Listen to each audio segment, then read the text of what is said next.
আজকে নাটোরের মুসলমানদের শপথ নিতে হবে, যদি প্রয়োজনে কাপড়ের টুপি খুলে লোহার টুপি পরে ময়দানে নামতে হয়, জীবনের সর্বোচ্চ দিয়ে লোহার টুপি নিয়ে ময়দানে থাকবো, তবুও ফিরাউন, আবু জেহেল, নমরুদের বাচ্চার কাছে আমরা মাথা নত করব না।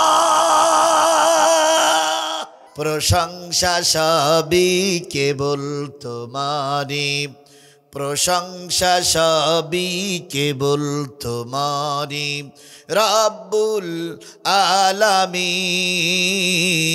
দয়াল মেহেরবান করুণায় ভুরান, দয়াল মেহেরবান করুণায় ভুরান, আর কেউ নাই তুমি মালিক শেষ বিচারের দিন, শেষ বিচারের দিন। বিশ্ব মানবতার শ্রেষ্ঠ বন্ধু, সমস্ত নবী রাসূলদের শ্রেষ্ঠ রাসূল, আমাদের প্রিয় ভাজন নেতা, যার সুপারিশ ছাড়া কোনো মানুষ জান্নাতে যেতে পারবে না, সেই নন্দিত নেতার নামে দুরূদ আর সালাম সবাই মিলে বলছি সাল্লাল্লাহু আলাইহি ওয়াসাল্লাম। আল্লাহ বলতেছেন, কুল ইন কুনতুম তুহিব্বুনাল্লাহ ফাত্তাবিউনি ইউহিব্বুকুমুল্লাহ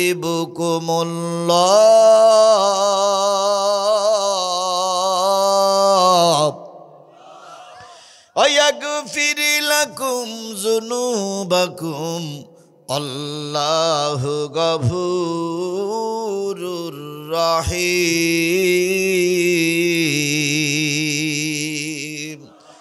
হে নবী, আপনি বলে দিন, যদি তোমরা আল্লাহরে ভালোবাসতে চাও, আল্লাহকে পেতে চাও, আমি নবী আমার ইত্তেবা করো, আমার অনুসরণ করো।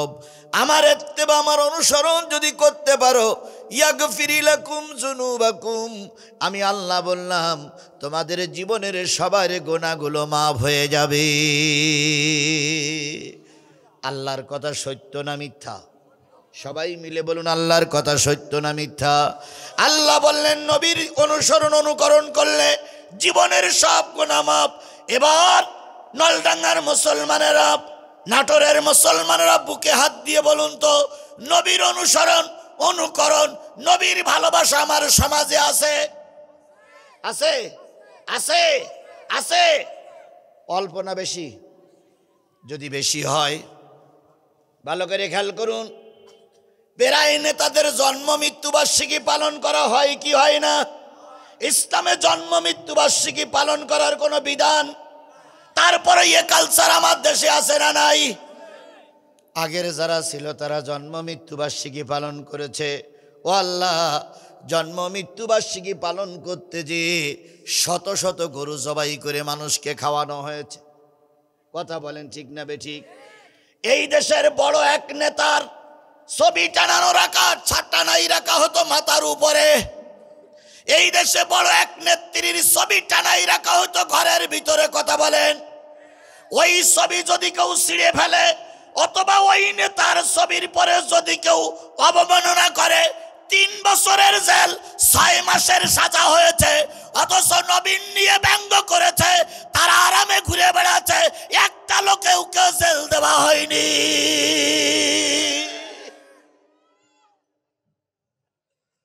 কথা বাড়াই বললাম না ঠিক বললাম? তাহলে আপনি কি করে বলেন যে নবীর ভালোবাসা আমাদের সমাজে ফুলফিল চলে?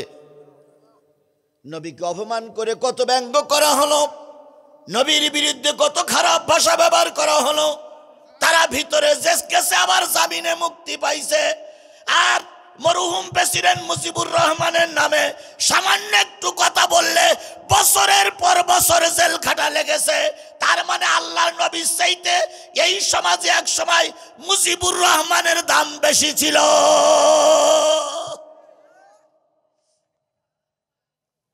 কথাগুলো কি বাড়াই বললাম না ঠিক বললাম? জাতি ঠিক হলি ঠাস ঠাস করি বলবেন, যদি ঠিক নাই তাও ঠাস ঠাস করি বলবেন। আপনারা কি এখন ভয় পেয়ে গেছেন? আরে ভয় পেয়ে গেছেন? যাদের ভয় আপনারা চিন্তা ভাবনা করবেন, তারা তো আমাদের বলার আগে টোপলা টুপলি বেঁধে চলে গেছে। তাড়া দেওয়ার আগেই দৌড়ি মেরেছে। প্রায় বলতেন আমরা পালাই না, আমরা পালানো জাত নই, আমরা অনন্তকাল থাকতে চাই। অথচ দেখেন এক ধাক্কায় চাইলে বাচ্চাদের ধাক্কায় দুপুরের বিরিয়ানি ভাতও কপালে জুটিনি, চলে গেছে কোথায়? দেশ ছেড়ে চলে গেছে। খালেদা জিয়ার নামে মামলা হয়েছিল, খালেদা জিয়া পালাইছিল? এই কথা বলেন না কেন? খালেদা জিয়া পালাইছিল? খালেদা জিয়ার নামে মামলা হলো, খালেদা জিয়ার বক্তব্য দেশ ছেড়ে পালিয়ে যাব না। বাংলাদেশ জামাত ইসলামের শীর্ষ নেতাদের ফাঁসি হলো, আল্লামা সাঈদীকে 13টা বছর জেলখানায় অন্যায়ভাবে গ্রেফতার করে রাখলো, কিন্তু জামাত শিবিরের লোকেরা ময়দান ছেড়ে পালিয়ে যায়নি। বিএনপি জামাত এখনো আছে না নাই? আর ওনারা প্রায় বলতেন আমরা পালাই না, আমরা পালানো জাত নই। ফখরুল সাহেব আপনার বাসায় একটু জায়গা দিবেন। এখন ফখরুল সাহেব বলতেছে আমি দরজা খুলে বসে আছি, মেহমান পাচ্ছি না। ভালো হয়ে যাও, ভালো হয়ে যাও মাসুদ তুমি, এ কথা কি বলবে আর পালিয়ে গেছে কাদের কেউ জানে না খবর তার। ভালো হয়ে যাও। ফখরুল সাহেব আপনার বাসায় কাদের গেছেননি, ঠাকুর গায়ের বাসায় আপনি থাকতে তরে দেশেননি। তার সাথে যে হিসাব বাকি, হায় হায়, তার সাথে যে হিসাব বাকি আছে কোটি জনতার, পালিয়ে গেছে কাদের কেউ জানে না। আহ আহ আহ আহ। তাহলে যে জিনিসটা বুঝাতে চাচ্ছিলাম, এই সমাজে নবী অপমানিত হয়েছে, কোনো বিচার হয়নি। আলেমদেরকে মিথ্যা সাজা দিয়ে জেলখানায় ভরে রাখা হয়েছিল, বিচার হয়নি। জামাত ইসলামের আমিরকে অন্যায়ভাবে ফাঁসিতে ঝুলানো হলো, বিচার হয়নি। আপনাদের এলাকার দুলু ভাইকে রিমান্ড গুম করা হলো, বিচার হয়নি। কথা কি বাড়াই বললাম? জোরে বলেন, বাড়াই বললাম? তাহলে আপনারা কি করে বলতেছেন রসুলের ভালোবাসা আমাদের দিলের ভিতরে আছে? আল্লামা সাঈদী কি নায়েবে নবী ছিল না? তাহলে আল্লামা সাঈদী জেল খাটলো, মামলা খেটলো, খেটেছে না খাটেনি? তাহলে ওরা জেল খাটলো, মামলা খেটলো, আর শয়তানগুলো বুক ফুলিয়ে ঘুরিয়ে বেড়াইয়েছে। আর প্রায় নির্বাচনের সময় বলতেন এবারের ভোট সুষ্ঠু হয়েছে। এত সুষ্ঠু নির্বাচন আর পৃথিবীতে কেউ দেখিনি। 100% লোক ভোট দিয়েছে। এই গল্প যখন ওরা ময়দানে দাঁড়িয়ে করেছে, তখন কুকুর হাই স্কুলের বারান্দায় শুয়েছিল, হঠাৎ করে মুখ উঁচু করে বলতে কথাটা কি হইল? কালকে তো আমি সারাদিন শুয়েছিলাম, একটা লোকও তো ভোট দিতে আসেনি। পুলিশি লুডু খেলিয়েছে। কি কথা বলেন, কথা বলেন, কথা বলেন? শিয়াল আর কুকুর মাঠে দৌড়াদৌড়ি করেছে, একটা লোক ময়দানে যায়নি। আর ওদের মুখ থেকে যখন আসে সুষ্ঠু নির্বাচন হয়েছে, জাতি তখন দুঃখ পায়, ভুতুম পেশা হেসে ওঠে। তবে একটা জিনিস, মানি লোকের মান জুতুলু যায় না। কথাই বোঝেন তো? মানি লোকের মান জুতুলু। আমি যে জিনিসটা বোঝাতে চাচ্ছিলাম, নবীর ভালোবাসা আমাদের সমাজে পুরাপুরি থাকার দরকার। কথা বলেন ঠিক না ঠিক? এবার আমি আপনাদের কাছে জানতে চাই, নবীর চাইতে ভালো মানুষ এই সমাজে কেউ ছিল? নবীর চাইতে ভালো মানুষ এই সমাজে কেউ আছে? কিয়ামত পর্যন্ত যদি নবীর চাইতে ভালো মানুষ খোঁজা হয়, সব যন্ত্রগুলো বিকল হয়ে যাবে।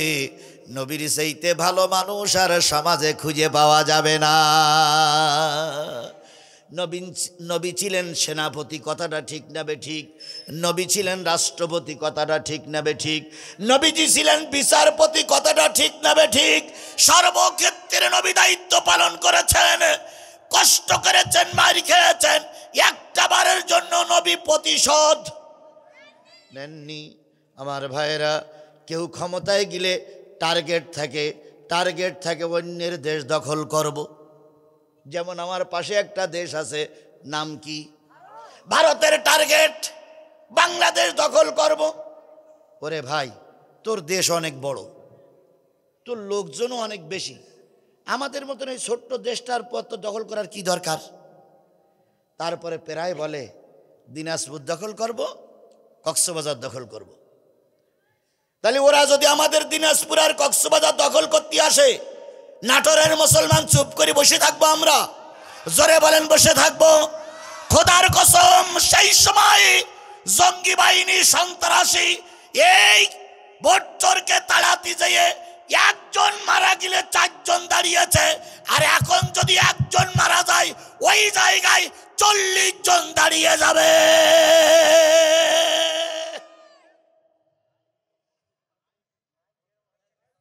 সেদিন ডাক্তার মোহাম্মদ ইউনুস ভারতের দূতাবাসের দূতকে ডেকে বলতেছে, আমাদের ভয় দেখাইয়েন না, আমাদের ভয় দেখাইয়েন না।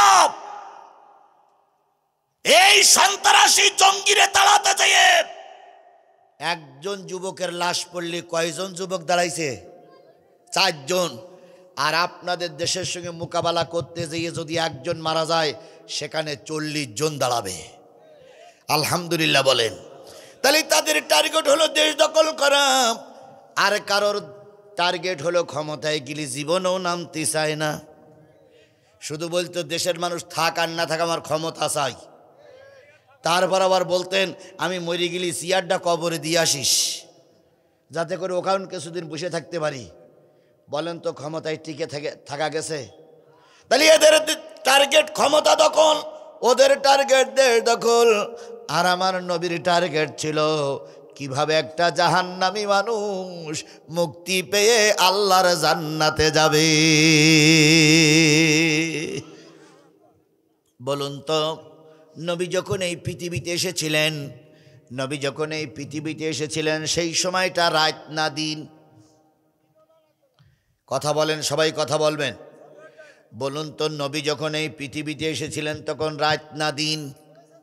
রাতও নয়, দিনও নয়। নবীজি যখন আমেনা যখন মোহাম্মদ সাল্লাল্লাহু আলাইহি সাল্লামকে দুনিয়ার মুখ দেখার সুযোগ করে দিলেন, আল্লাহ যখন সুযোগ করে দিলেন, আমেনা বাচ্চাটারে কাপড়ের ভিতরে জড়িয়ে ঘরের ভিতরে রেখে চুপচাপ শুয়ে আছে। নবীজির ফুপি আম্মা উম্মে হানির বাড়ি একটু দূরে ছিল। তিনি সংবাদ পেয়ে আসলেন আর এসে বললেন যে, ভাবিজান, কি সন্তান জন্ম নিয়েছে? কয় পুত্র সন্তান। নাম কি রেখেছ? কয় নাম আগের থেকে বাজেট হয়েছে, নাম হলো মোহাম্মদ সাল্লাল্লাহু আলাইহি ওয়াসাল্লাম।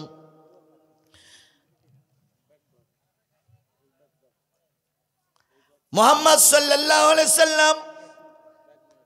উম্মে হানি জিজ্ঞেস করলেন, ভাবিজান, ঘরে আলো নেই কেন, অন্ধকার কেন? আমেনা বললেন, বুবু, নবীর আগমনে ঘরে আলো জ্বালাবো এমন তেল আমার লণ্ঠনে নাই। তাহলে নবী যে ঘরে আসলেন, সেই ঘরে আলো জ্বালানোর মতন কি ছিল না? তেল ছিল না। অন্ধকারের ভিতরে উম্মে হানি বলেন, আমি নবীজির মুখের থেকে কাপড়টা সরাই দিলাম। নবীজির চেহারাটা এত উজ্জ্বল ছিল, নবীর মুখের থেকে যখন কাপড়টা সরাই দিলাম, সেই মুখের কাপড়টা সরানোর পরে ওই মুখে যে উজ্জ্বলতা ছিল, সেই আলোয় আমার অন্ধকার ঘরটা আলোকময় হয়ে গেছে। উম্মে হানি বলেন, আমি নবীকে কোলে নিলাম, 2 গালে 2 চুমা দিলাম। দেখি নবীর ছোট্ট ঠোঁট দুটো বিড়বিড় বিড়বিড় বিড়বিড় করে নড়তেছে। আমি উম্মে হানি নবীজির মুখের পরে মুখ লাগাই বললাম, ভাতিজা, তোমার ভাষা এখনো বোঝার মতন কেউ হয়নি, ভাষা এখনো বোঝার মতন কেউ হয়নি। তুমি এভাবে চুপ বিড়বিড় করে কি বলতেছো? মুহাম্মদ সাল্লাল্লাহু আলাইহি সাল্লামের ভাষা তখন কেউ বুঝতে পারে নাই। যখন একটু বড় হয়ে গেল, ফুপি আম্মার গলা জড়াই ধরে বলেছিলেন, ফুপি আম্মা, জন্মের পরে কেঁদেছিলাম, রব্বি হাবলি উম্মতি, আয় আল্লাহ আমার গুনাহগার উম্মতগুলোরে মাফ করে দাও। তাহলে নবী জন্মের পরে কাঁদলেন কাদের জন্য? আরো জোরে বলেন কাদের জন্য? আরো জোরে বলেন কাদের জন্য? আপনারা আমরা কি সেই উম্মত? ভাই আপনার দয়া করে একটু কথা না বললে আমার ভালো হয়। আল্লাহর নবী তাহলে জন্মের পরে কাঁদলেন কাদের জন্য? আর একটু জোরে বলেন কাদের জন্য? আপনারা কি সেই উম্মত? আমরা কি সেই উম্মত? যেই লোকগুলো দাঁড়াই আছে দেখেন তো, ওনারা কি সেই উম্মত? তাহলে দাঁড়াই আছে কেন? এইবার যদি চলে যায় তাহলে বুঝতে হবে জায়গায় ঘা লেগেছে। বসেন ভাই, বসেন বসেন বসেন। আপনারা আমার ভাই মানুষ, আমার একটু পরিবেশ তৈরি করতে দেন। নতুন এলাকা আসছে, একটু পরিবেশ তৈরি করতে দেন। এইবার ওই রাস্তায় যেগুলো দাঁড়াই আছে নিশ্চয়ই এরা রাসূলের শত্রু। বাদামের দোকানে যারা আছে এরা আরো শত্রু।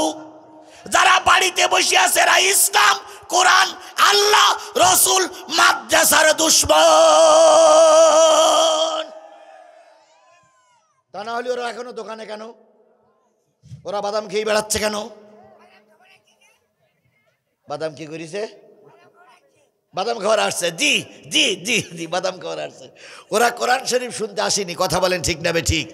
তাহলে আমরা রসুলের উম্মত যদি হই, দয়া করে সকলের কাছে অনুরোধ করছি, আমরা কোরআনের মাহফিলে বসবো, রসুলের খাতিরে কোরআনের মাহফিলে বসবো। আল্লাহ আপনাকে আমাকে কবুল করুক। সকলে মিলে বলুন আমিন। এবার সামনে যান। অহুদের ময়দানে আল্লাহর রসুল গেলেন যখন যুদ্ধ করতে, তখন মুসলমানদের সংখ্যা ছিল কত? অহুদ অহুদ অহুদ, বুঝে শুনে বলেন কত?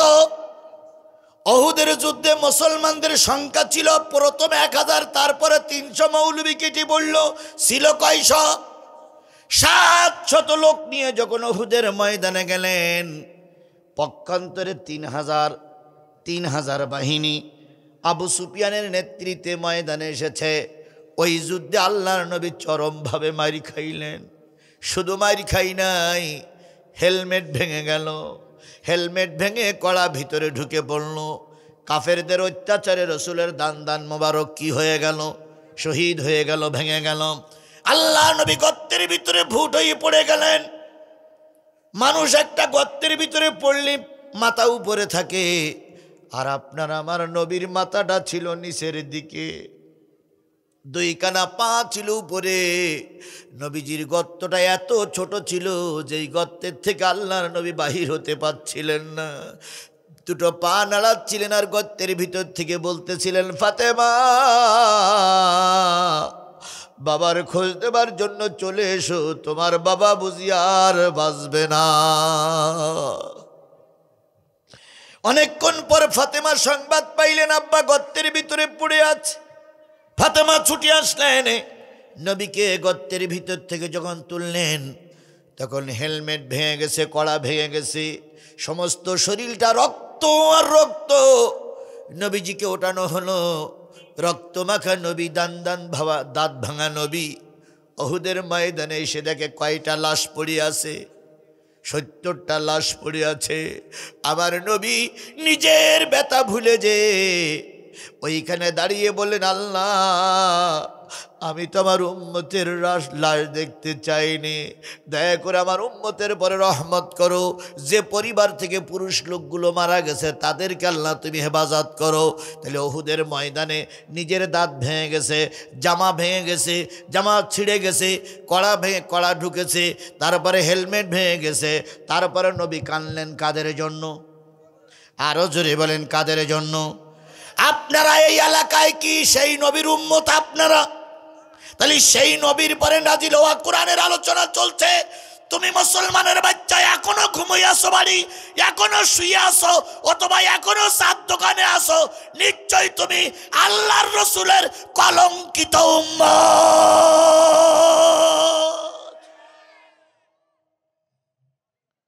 তাহলে রসুল এই কাপড়ের টুপি খুলে কিসের টুপি পরলেন? লোহার টুপি। কিসের টুপি? আর একটু জোরে বলেন, কিসের টুপি? কি কায়েমের জন্য? কোরআনের হুকুম কায়েমের জন্য। আজকে নাটোরের মুসলমানদের শপথ নিতে হবে, যদি প্রয়োজনে কাপড়ের টুপি খুলে লোহার টুপি পরে ময়দানে নামতে হয়, জীবনের সর্বোচ্চ দিয়ে লোহার টুপি নিয়ে ময়দানে থাকবো, তবুও ফিরাউন, আবু জেহেল, নমরুদের বাচ্চার কাছে আমরা মাথা নত করব না।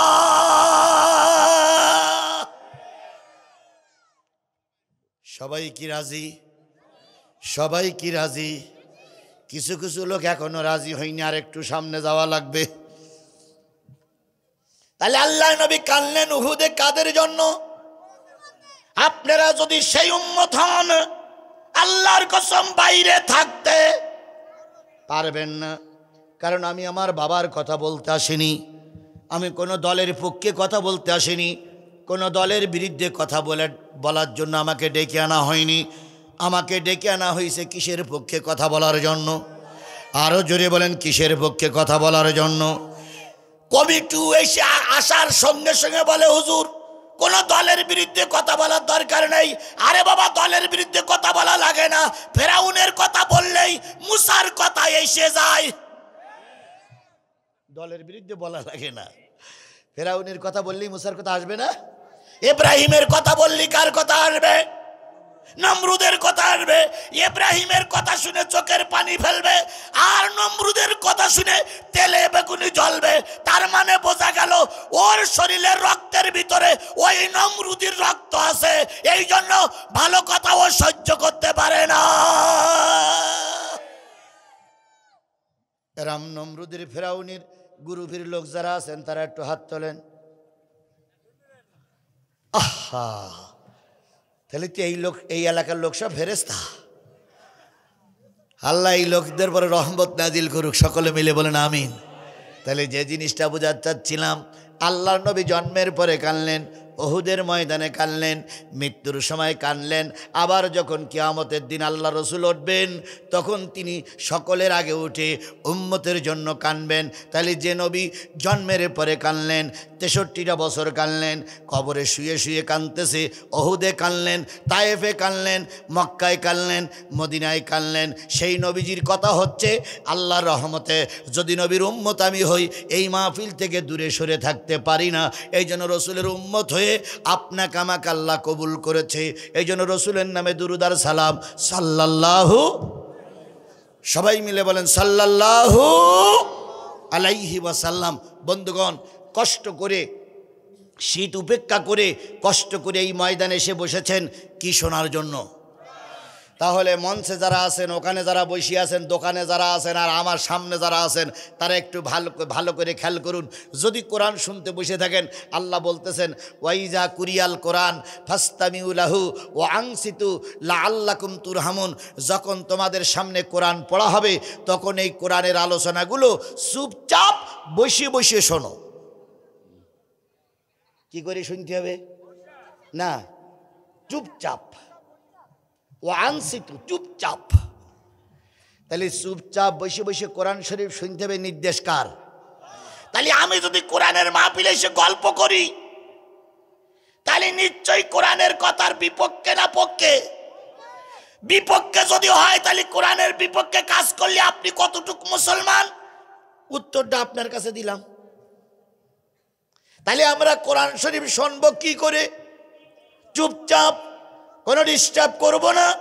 যারা বাজারে আসো, বাড়িতে যাবার আগে আল্লাহ আজরাইল ধরতে পারে, মৃত্যু হতে পারে। আমি বেশিক্ষণ ওয়াজ করা লোক নই, খুব গুরুত্বপূর্ণ কিছু কথা বলে আপনাদের কাছ থেকে বিদায় নেব। শুধু দাবি করছি ভাই, যে যেখানে আছেন, প্রয়োজনীয় কাজ সারা হয়ে গেছে, কোরআনের মাহফিলে এসে বসুন। যদি এরপরে না আসেন, আধা ঘন্টা মাহফিল বন্ধ করে দেব। দিয়ে 10 জন করে গ্রুপ হব, হইয়ে সমস্ত গ্রাম ঘুরব, যে কটা আসেনি সে কটার বেঁধে নিয়ে আসবো। আমরা কোরআনের মাহফিল করবা, তোমরা ফাজলামি করবা। এটা বাংলাদেশ, এটা হিন্দুদের দেশ নয়। এখনো বলতেছি এইসো, নতুবা এরপরে যদি না আসো তাহলে খবর আছে। আল্লাহ আমাদের সবাইকে দিনের খাতিরে কবুল করুক। এবার আসুন, আমরা শুনতে এসেছি কোরআন কি বলেন, আরো জোরে বলেন। আল্লাহ রসুল বলেছেন, আল কোরআনু শাফিআম মুসাফফা ওয়া মা হিল্লু মুসাদ্দিকান মান জালাহু আমামাহু কদ্দাহু ইলাল জান্নাহ ওয়া মান জালাহু খালফাহু সাকাতাহু ইলান নার। আল্লাহ নবী বলেন, এই কোরআন এমন একটা কিতাব, কিয়ামতের দিন কারোর পক্ষে সুপারিশ করবে আর কারোর বিরুদ্ধে আল্লাহর কাছে নালিশ করবে। সাহাবীরা বললেন, ইয়া রাসূলুল্লাহ, কাদের পক্ষে কোরআন সুপারিশ করবে? নবী বললেন, যারা কোরআনকে ইমাম বানাবে। ইমাম কোন জায়গায় থাকে? সামনে না পিছনে? আরো জোরে বলেন, ইমাম কোন জায়গায় থাকে? এই কোরআনকে যারা সামনে রাখবে, কিয়ামতের দিন যখন কেউ সাহায্য করার জন্য এগিয়ে আসবে না, এই কোরআন তাকে টেনে টেনে আল্লাহর জান্নাতে নিয়ে যাবে। আমান জালাহু খালফাহু সাকাতাহু ইলান নার। এই কোরআনকে যারা পিছনে রাখবে, এই কোরআন কিয়ামতের দিন ধাক্কা দিয়ে তারে জাহান্নামে নিক্ষেপ করবে। এবার দেখুন তো, ওই যে একটা মুরব্বী লোক উঠে গেলেন মাফলার দিয়ে মাথা বান্দা, বলুন তো ওনার পিছনে কোরআন না সামনে কোরআন? বলেন বলেন বলেন, ওনার পিছনে কোরআন না সামনে কোরআন? তাহলে আল্লাহ রসুলের হাদিস যদি সঠিক হয়, অবশ্যই সঠিক। আল্লাহ নবী বলেছেন, কোরআন যারা পিছনে রেখে যাবে, এই কোরআন কিয়ামতের দিন ধাক্কা দিয়ে ওরে জাহান্নামে নিক্ষেপ করবে। আমার বাবার কথা, এই আমার বাবার কথা। তাহলে কোরআনের মাহফিল থেকে কেউ চলে গেলে কোরআন কিসে পড়বে? পিছনে পড়বে। আর পিছনে যখন পড়বে তখন এই কোরআন ধাক্কা দিয়ে তাকে কোথায় নিক্ষেপ করবে? আর এই কোরআনকে যারা সামনে রাখবে, কিয়ামতের দিন এই কোরআন তাদেরকে টেনে টেনে কোথায় নিয়ে যাবে? এখন এই মজলিসে যারা আছেন, তারা জান্নাতে যেতে চান না জাহান্নামে যেতে চান? কারা কারা জান্নাতে যাওয়ার নিয়ত করেছেন একটু হাত তুলে আল্লাহরে দেখায় দেন। জোরে একটা তাকবীর দিবেন, নারায়ে তাকবীর। আর একটু জোরে বলেন, নারায়ে তাকবীর। আরো জোরে, নারায়ে তাকবীর। তাহলে কোরআন সামনে রাখলে কোরআন আমাদের কোথায় নিয়ে যাবে? আর এই কোরআন পিছনে রাখলে কোরআন আমাদের ধাক্কা দিয়ে কোথায় নিক্ষেপ করবে? তাহলে আপনারা যদি জাহান্নামে না যেতে চান, জান্নাতে যেতে চান, দয়া করে কোরআনের মাহফিলে কিছু সময় আমরা থাকব, ইনশা ইনশা ইনশা। সেটা কতক্ষণ? আপনারাই আগে ভোট দেন, কতক্ষণ থাকবেন? কতক্ষণ থাকবেন? ও হিয়া হাত্তা মাতলাইল ফজরে, ফজরোক্ত পর্যন্ত। ঠিক ঠিক, আপনারা থাকবেন, আমি থাকতে পারবো না।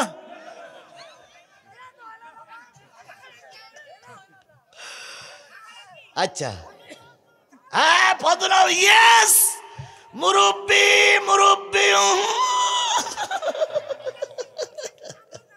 আচ্ছা আচ্ছা, ঠিক আছে। বন্ধুগণ, মুরব্বী বলতেছে ফজরোক্ত পর্যন্ত থাকা লাগবে। বন্ধুগণ, মানুষের পেটে একটা চাহিদা থাকে, খাওয়া যখন একবার গলা পর্যন্ত হয়, বিরিয়ানি দিলওয়ার থাকে না। খুব বেশি হলে আধা ঘন্টা 40 মিনিট ঘুম বন্ধ করে রেখে ওয়াজ শোনা যাবে। এরপরে যত ভালো ওয়াজ হোক, হুজুর যা ওয়াজ করুক,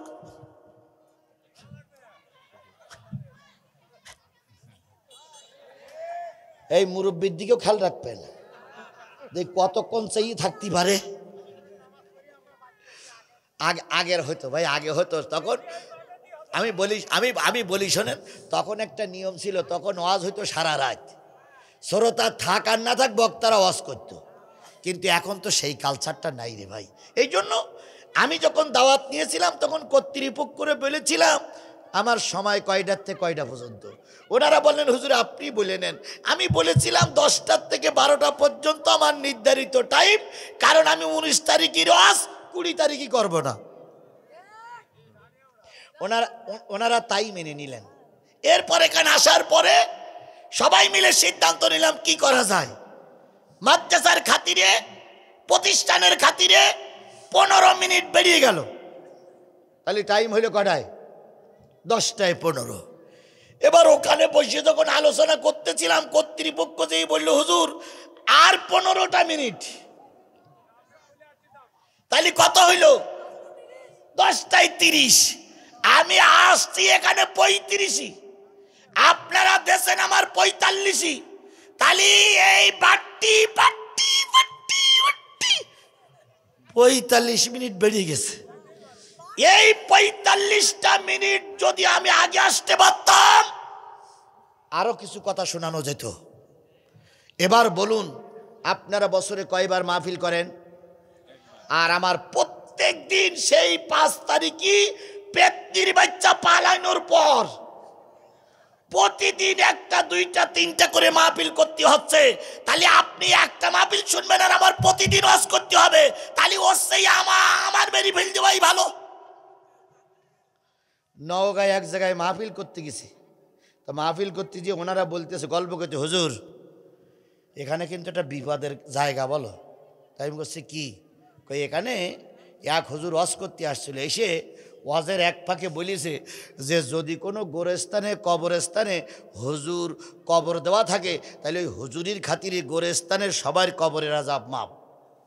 তা আপনারা যদি পারেন তাহলে কোনো হুজুর এনে এখানে কবর দেবেন, অথবা হুজুর মল্লি এখানে এনে কবর দেবেন। এখন পরের দিন ফজরের নামাজে হুজুর আর আসেনি, হুজুরি সাগিরে দিয়েছে। এখন ইমাম সাহেব আর সভাপতি বলতেছে কালকের ওয়াজটা কিন্তু ভালো লেগেছে। তো সভাপতি বলছে হ্যাঁ সব ওয়াজ ভালো লাগুক আর না লাগুক, একটা ওয়াজ ভালো লেগেছে। হুজুর বলেছে যদি গোরস্থানে কবরস্থানে যদি কোনো আলেম না থাকে তাহলে একটা আলেম কবর দিলে উরির খাতিরে গোরস্থানের কবরের আযাব মাপ। তা হুজুর আমাদের এই কবর খোলায় কবরস্থানে তো কোনো হুজুর নেই, তা যে হুজুর কালকে ওয়াজ করলো ওরে মেরি এখানে কবর দিলে কি হয়?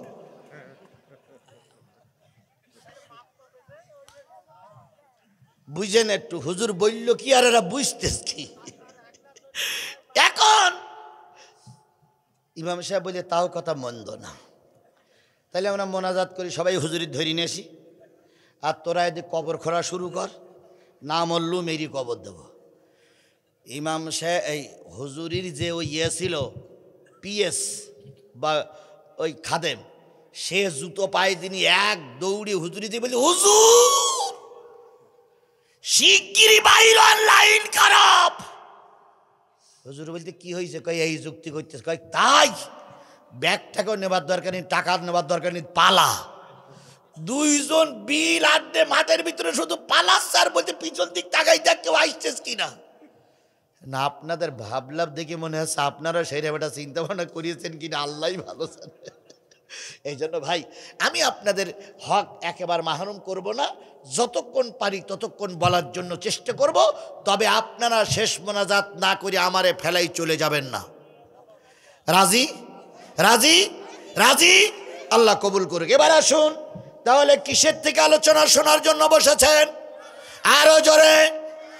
এই মাহফিলটার নাম হচ্ছে বিরাট ইসলামী। কি নাম লিখেছেন আপনারা? ইসলামী জালসা। মানে কি? যেই পরিবেশে যেই জায়গায় কার ইসলামের কথা হয়, দিনের কথা হয়, ধর্মের কথা হয়, সেই জায়গাটার নাম হলো ইসলামী জালসা। তাহলে এটা যদি ইসলামী জালসা আপনারা দিয়ে থাকেন, আল্লাহ রসুল বলেছেন আদ-দীনু নাসিহাতুন সালাসা কুল্লা লিমান ক্বালা লিল্লাহ ওয়া লিরাসূলিহি ওয়া লিকিতাবিহি ওয়া লিআইম্মাল মুসলিমিনা ওয়া আম্মাতিহিম। নবী বললেন ও আমার উম্মতেরা শোনো, দিন একটা নসিহাত, দিন একটা নসিহাত, দিন একটা উপদেশ। সাহাবী আজমাইনগণ বলেন ইয়া রাসূলুল্লাহ, বক্তা যখন ওয়াজ করবে বক্তার ভিতরে কয়টা জিনিস থাকা লাগবে? ভালো করে খেয়াল করেন। আমি কিন্তু আগেই বলেছি আপনারা শপথ নিয়েছেন এই যে দুই একজন করে ওটাওটি করবেন, তা হবে না। যদি উঠেই যান তাহলে সবাই যাওয়া লাগবে। পেশাব আধা ঘন্টা বন্ধ করে রাখা যায় না, এরা কোনো ঘটনাই না। বলেন তো আপনারা এই মাঠে কত বছর মাহফিল শুনতেছেন? এখানে লেখা আছে 38 বছর। 38 বছর এই মাঠে মাহফিল হচ্ছে। মাহফিল করতে করতে আপনারা যেরকম চলে যাচ্ছেন, এইরকম মাহফিল করতে করতে কোনো বক্তা মাহফিল বন্ধ করে বলেছে যে আমি একটু পেশাব করে আসি? শুনেছেন ভাই? কোনোদিন শুনেছেন যে বক্তা মাহফিল বন্ধ করে পেশাব করতে যায় না? তোমার এত হিসু জাগে কেন?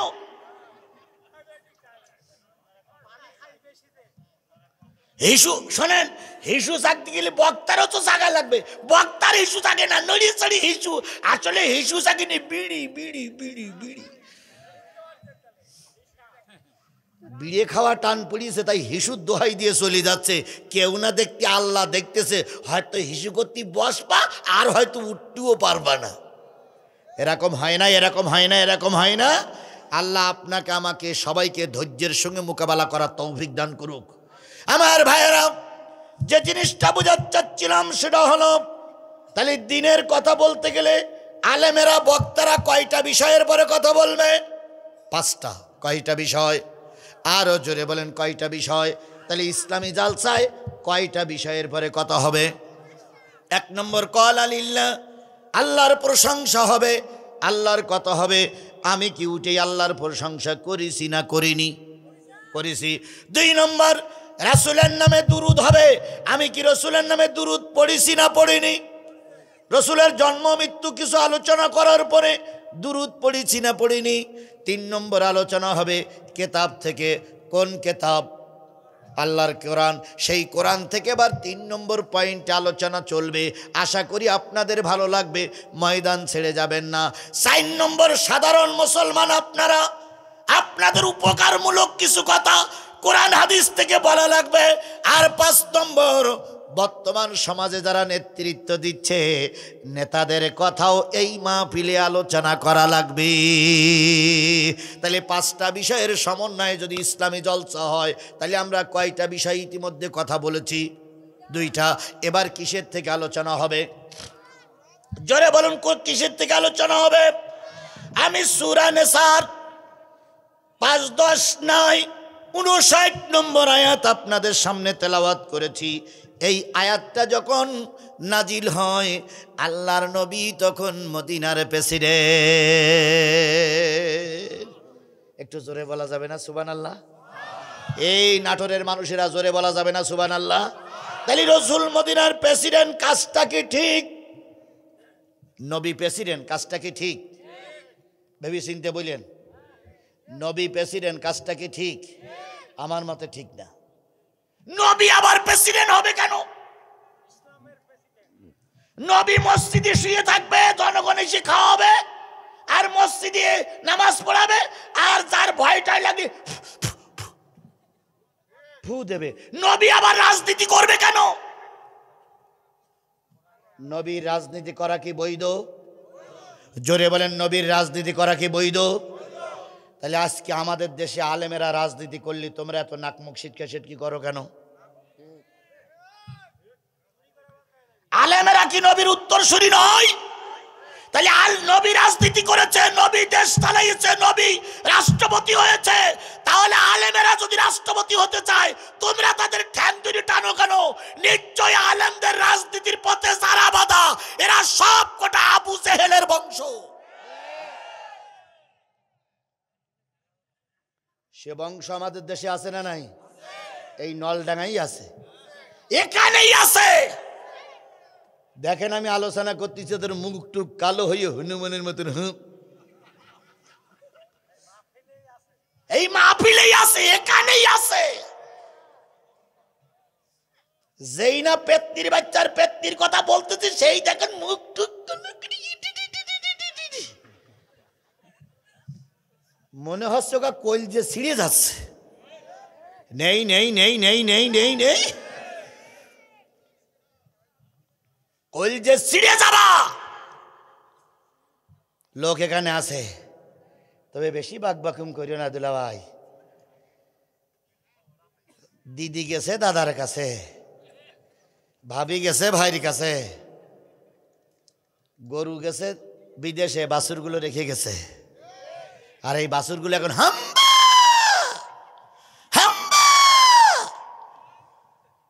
হাম্বা হাম্বা করে কোনো কাজ হবে না। যে মা তার সন্তানকে রাজপথে ফেলাইয়ে চলে যেতে পারে, ও মা নামের রাক্ষসী, ও মা নামের কলঙ্ক, ও মা নামের অবৈধ মা। কথা বলে ঠিক না ঠিক? যদি তোমাকে সত্যিকার ভালোবাসতো তাহলে পালাই যাবার সময় তোমার কথা ভাবতো। তোমার কথা যখন ভাববেনি, ওর পিছনে আর মেমা করে লাভ নেই। ওই মা আর ফিরে আসতে পারবে না। ইনশাল্লাহ বলেন, ইনশাল্লাহ বলেন। বাংলাদেশের 18 কোটি মানুষ বেঁচে থাকা অবস্থায় এই ডাইনি, এই রাক্ষসী, এই দেশ ধ্বংস করি এই শেখ হাসিনাকে আমাদের দেশে আর ফিরিয়ে আনা হবে না। কারা কারা রাজি আছেন? 2 হাত উঁচু করে আল্লাহরে দেখান।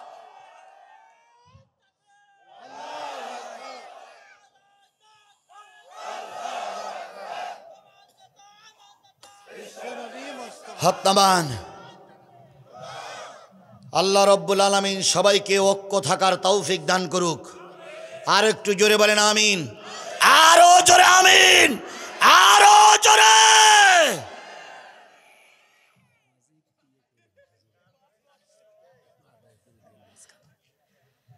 চলবে, চলবে, চলবে, চলবে। মাশাআল্লাহ, আপনারা আমার ইউটিউবে ওয়াজ দেখেছেন। যখন দেখেছেন তখন ওরাই ক্ষমতায় ছিল, তখনও আমি ময়দান ছেড়ে পালাই যাইনি। আর এখন তো সব আমার। ডাইনে আমার লোক, বামে আমার লোক, সামনে আমার লোক, পিছনে আমার লোক, উপরে আমার লোক, নিচে আমার লোক। এখন যদি আমাদের কথা কেউ বন্ধ করে দিতে চায়, আল্লাহর হস্তে তাকে ছেড়ে দেওয়া হবে না। আমরা ভারত থেকে পাসপোর্ট করিয়ে দেশে আসিনি। আমরা মায়ানমার থেকে চোরাই পথে দেশে আসিনি। আমরা বাংলাদেশের বৈধ নাগরিক। কথা বলে ঠিক না ঠিক?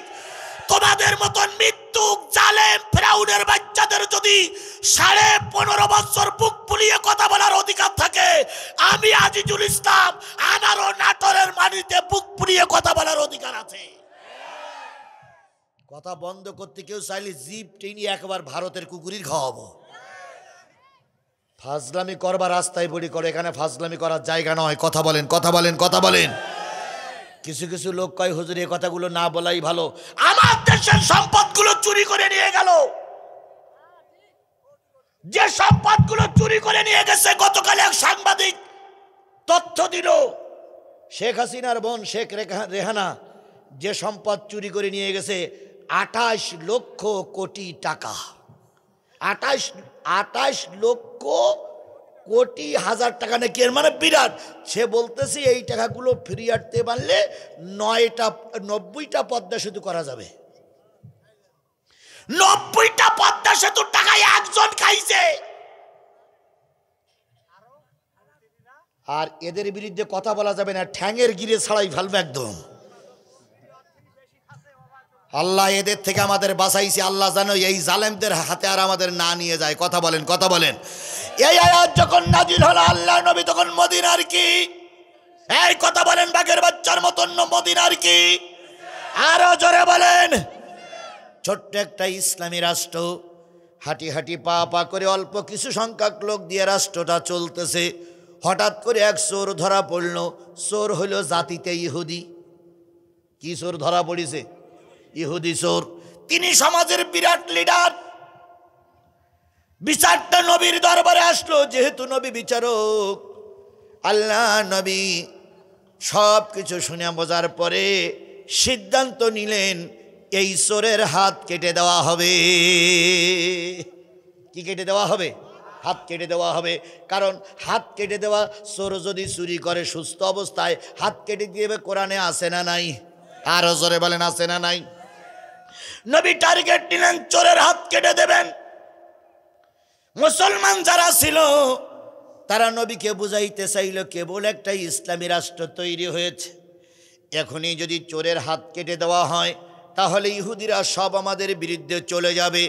আমরা ছোট্ট ইসলামী রাষ্ট্রটারে টিকাই রাখতে পারবো না। তাই সাহাবীরা বলেন, ইয়া রাসূলুল্লাহ, শাস্তিটা একটু শিথিল করা যায় কিনা, একটু শিথিল করার পরিকল্পনা আছে কিনা? নবী বললেন, আল্লাহর কোরআনের আইনের কাছে কারোর আইন আমি নবী মুহাম্মদ মেনে নিতে পারি না। আমাদের সমাজেও কিছু লোক বলতেছে কেবলমাত্র শেখ হাসিনার গ্রুপ পালাই গেছে, এখন যদি আমরা কঠোর হই ওরা আবার মাথা উঁচু করবে। না, আল্লাহর কোরআনের আইন বাস্তবায়ন করে ইমানদাররা রাস্তায় থাকো। ফেরাউনদের দমন করার জন্য আমার আল্লাহই যথেষ্ট। কে তোমার সাহায্য করবে, কে তোমার দালালি করবে, কে তোমার সাপোর্ট করবে, তাই তুমি সেই অপেক্ষায় আসো। জীবনও হিসেব করো না, আওয়ামী লীগ মরিয়ে যাবে তবে অন্য দলে ঢুকবে না। দুই একজন এখন কায়া পাল্টাইছে, তাই ও বেশি থাকার জন্য, ও পিঠ বাঁচানোর জন্য। কথা বলেন ঠিক না বে ঠিক?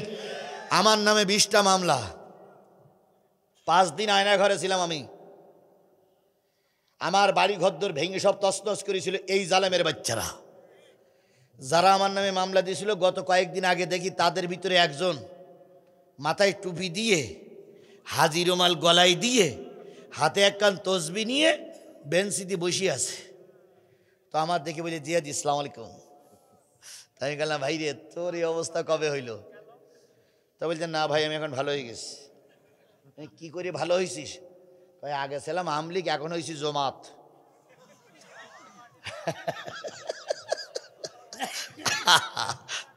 আগে ছিল আমলিগ, এখন হয়েছে কি?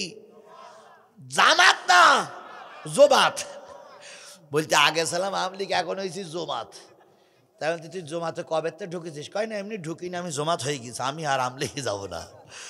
তখন আমি মনে মনে ভাবছি, তুমি যে কেস জন্য জমাত সেজে যাও, এটা দেশের লোক ভালোই জানে। কথা বলেন, কথা বলেন, কথা বলেন। এখানে ওই জাতীয় লোক কিছু আছে, ওরা কায়া পাল্টাইছে কিন্তু অন্তর পাল্টাই নাই। কথা বলেন ঠিক না বে ঠিক? আবার দুই একজন খালেস নিয়েতে আসতেও পারে, কারণ অন্তরের খবর তো আমার জানা নেই। আছে যদি সে তওবা করে এসে থাকে তার জন্য স্বাগতম, সুস্বাগতম। আর যদি কায়া পাল্টাই থাকে শুধু মানুষ সমাজে বেশি বসবাস করার জন্য, আর এরপরে যদি ধরা পড়ো, এরপরে যদি আবার ধরা পড়ো, এরপরে যদি আবার ধরা পড়ো, জনগণের মায়ের কিন্তু এখনো দেখুনি। সেদিন সেনাবাহিনী 2 গাঁজাখোর ধরিয়েছে। সেনাবাহিনী আশপাশ মনে আছে না? গাঁজাখোর ধরিয়েছে, ধরিয়ে বলতেছে তোরা এখন কি করতিলি? তা ওরা প্রথম স্বীকার করিনি, পরে স্বীকার করেছে গাঁজা খাচ্ছিলাম। কয় এই উপুড় হ। তো উপুড় হইয়েছে। উপুড় হওয়ার পরে বলতে সোজা হ। সোজা হইয়ে একটার পাশায় দেশে এক বাড়ি। সেনাবাহিনী লাঠি। সেনাবাহিনী বলছে আর গাঁজা খাবি? কয় স্যার গাঁজা খাবো না। কয় 100 ওঠবেশ কর। এইবার ওটার যখন নেস্টেছে, আরেকটা আছে, ওটার যখন নেস্টে তো ও শুধু ওঠবেশ করতে, তাই তোর এখন ওঠবেশ করতে বলিনি, তুই ওঠবেশ করলি কেন? কয় স্যার ও তো গাঁজা আনিনি, আমি গাঁজা নিয়ে আইছি। তাই ও আনিনি খেয়েছ, তাই ওই মারার আমার কি মার হবে তার ঠিক নেই। এই জন্যই স্যার আমি আগের তো ওঠবেশ করতেছি, যার যা হয় আগের তো হোক।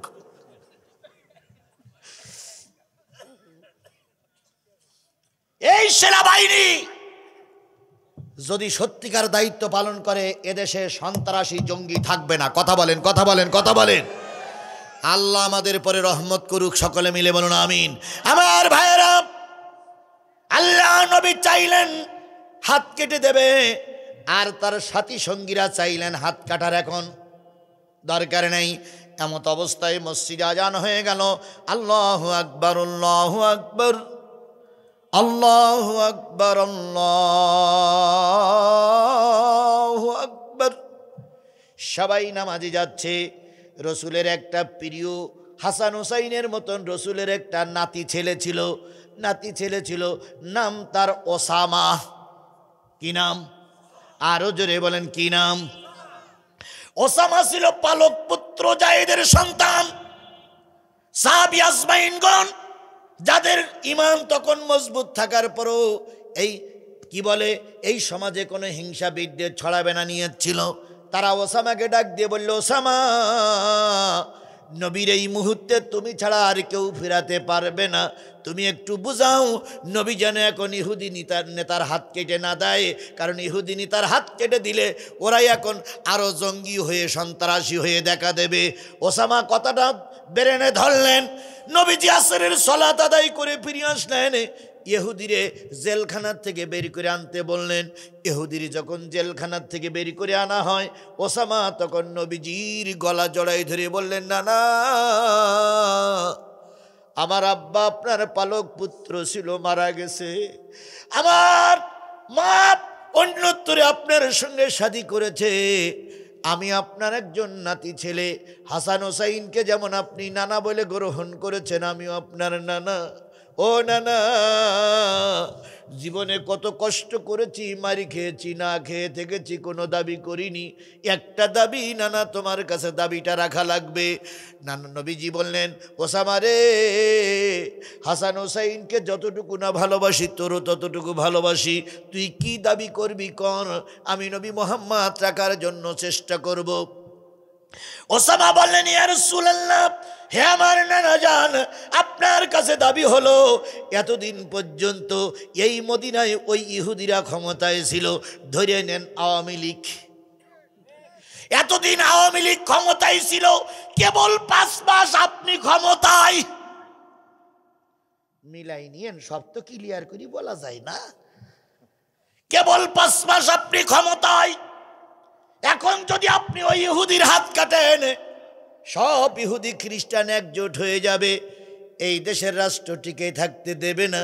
তাই দাবি করতেছিলাম, চোরের হাত কাটেন, আল্লাহর বিধান আমি বন্ধ করব না।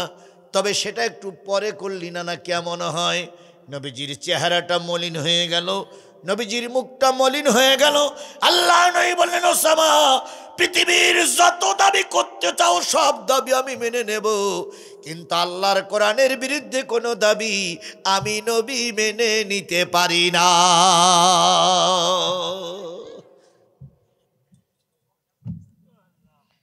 ইহুদির ধরে আনা হলো, হাত কাটা হলো, ক্ষণিকের জন্য বাকবাকুম করলেন, কিন্তু আল্লাহ রহমত করলেন। এরপরে আর ওই নিয়ে কোনো কথা হয়নি। যখন ওই ওসামা আল্লাহর নবীর কাছে ফরিয়াদ করতেছিলেন যে চোরের হাত না কেটে কিছুদিন সময় দিলে কি হয়, সেই সময় সাহাবী আজমাইনগণ দেখলেন নবীর পরে ওহির আলামত বোঝা যাচ্ছে। নবীর চোখ দুটো বড় বড় হয়ে গেছে, পশমের গোড়া দিয়ে ঘাম বাইর হচ্ছে, এখনই মনে হয় ওহি নাজিল হবে। সাহাবীরা নবীর দিকে তাকাই থাকলেন। আল্লাহ রব্বুল আলামিন ওহি নাজিল করলেন, জিবরিল চলে গেল। ওহির অ্যাকশন যখন চলে গেল, আল্লাহ নবী বলেন, ও আমার সাহাবীরা, ও ওসামা, সবাই তোমরা শোনো। আল্লাহ পাক এক্ষুনি একটা আয়াত নাজিল করলেন, সেটা হলো, ইয়া আইয়ুহাল্লাযীনা আমানু আতিউল্লাহ ওয়া আতিউর রাসূল।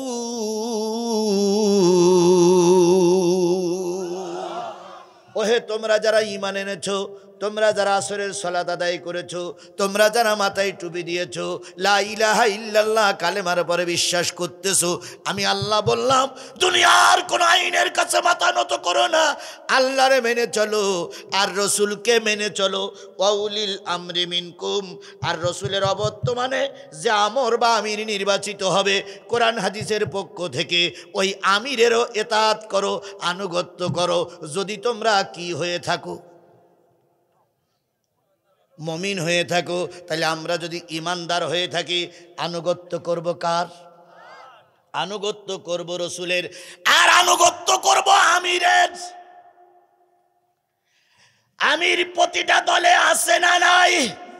তাহলে ইসলামের আমির যারা হয় তাদেরকে আনুগত্য করতে হবে।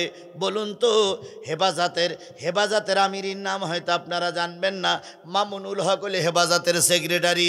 এবার বলুন তো, চরমনাই হুজুরির যে দল ইসলামী আন্দোলন বাংলাদেশ, এর আমির হলো চরমনাই পীর সাহেব। এবার বলুন তো, বাংলাদেশ জামাত ইসলামের আমিরের নাম কি? আরো জোরে বলেন। এখানে আহলে হাদিসের ভাইরা আছে, আপনাদের আহলে হাদিস সংঘের যুব সংঘের আপনারা আহলে হাদিসের একজন আমির আছে না নাই? জোরে বলেন, আছে না নাই? আল্লাহ বললেন আমার আনুগত্য করো, রাসূলের নেতৃত্ব মেনে নাও। রসুল যখন থাকবে না, তোমাদের ইসলামী দলের যে আমির হবে, ওই আমিরের হুকুম পালন করে চলো। এটা নামাজ পড়া যেমন ফরজ, আমিরের আনুগত্য করা ততক্ষণ ফরজ যতক্ষণ আমির কোরআন হাদিসের পক্ষে থাকবে। বাংলাদেশ জামাত ইসলামী আপনারা করেন কি না করেন ওটা আমার জানার বিষয় নয়, কিন্তু বাংলাদেশ জামাত ইসলামের বর্তমান যিনি আমির, তিনি দেশের জন্য একটা রহমত। কিছু লোক ধরতে পারেন যে আমির হবে, তবে সেটা জেনারেল শিক্ষিত লোক কেন? কি বলতেছে না যে একজন ইসলামী দলের আমির জেনারেল শিক্ষিত কেন? তুমি আর আমি আমির হইনি, তাই জেনারেল শিক্ষিত মানুষ আমির হইছে। তুমি আর আমি যদি ওই জায়গায় দায়িত্ব পালন করতাম, তাহলে ওই লোকটা ডাক্তার মোহাম্মদ শফিকুর রহমান পেট কাতার তালেই থাকতো, সে আমিরের দায়িত্ব পালন করতে আসতো না। কথা বলেন, তোমার আর আমার মতো লোক যায় না। তাই ওই সমস্ত লোকগুলো আমিরের দায়িত্ব পালন করছে, কাটি দিও না, বরং ভালো হওয়ার জন্য চেষ্টা করো। তাহলে আল্লাহর আনুগত্য করো, রসুলের নেতৃত্ব মেনে চলো, আমিরের আনুগত্য করো। এবার আল্লাহ পাক বলতেছে ফাইন তানাযাতুম ফি শাইইন, যদি তোমাদের সমাজে কোনো জিনিস নিয়ে মতনৈক্য সৃষ্টি হয়, আল্লাহ রসুল চাচ্ছে চোরের কি করব।